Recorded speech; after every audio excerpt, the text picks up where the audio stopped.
Hello, beautiful people! I'm going to the city to meet kababayang Pinays. Pupunta kami sa newly opened Japanese ramen house called Boro to support ang owner, of course, ng Boro Ramen na Pinoy. So, see you there, see you there. I'm excited.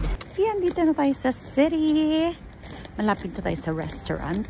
Ayan, dito na tayo sa Boro Ramen House. Dito lang yan sa Link Shopping City Store, Gatan, sa ating mga kababayan dito sa Link Shopping City. Yan sa harap ng building na to. Storatoriet, lakad-lakad ng konti, pataas. Then you will reach the Boro Ramen House. There you go.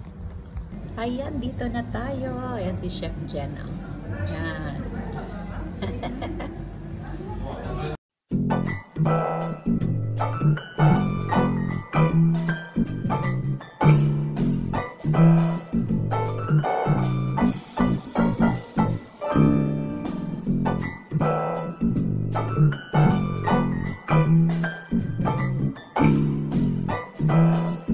So, ito ang kailang menu.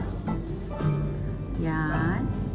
Specialty is the shoyu ramen. I think I will order that. Yan.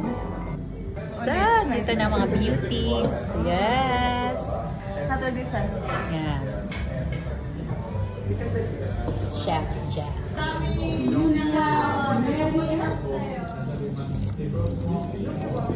Ang dami pala ng portion, dear.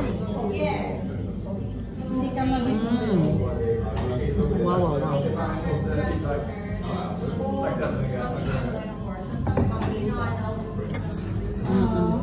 Oo. Layo. Yan. Ayoko na. Ayaw mo ng... Gusto mo ng pure.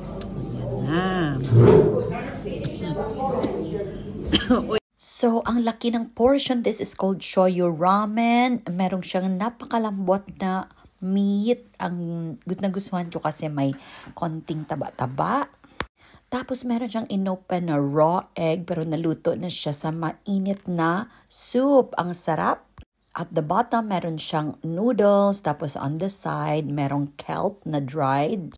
Tapos sprinkled with roasted sesame seed and sliced shallots. Then meron kaming complimentary Japanese tea. Ang bango, napaka-relaxing. Cheers everybody! So ganito kami dito sa Sweden, mga Pinoy sa abroad, kailangan magsuportahan. So mga kabayan dito sa Link Shopping Sweden, sulong na sa Boro Ramen House. Thank you for watching. God bless us all.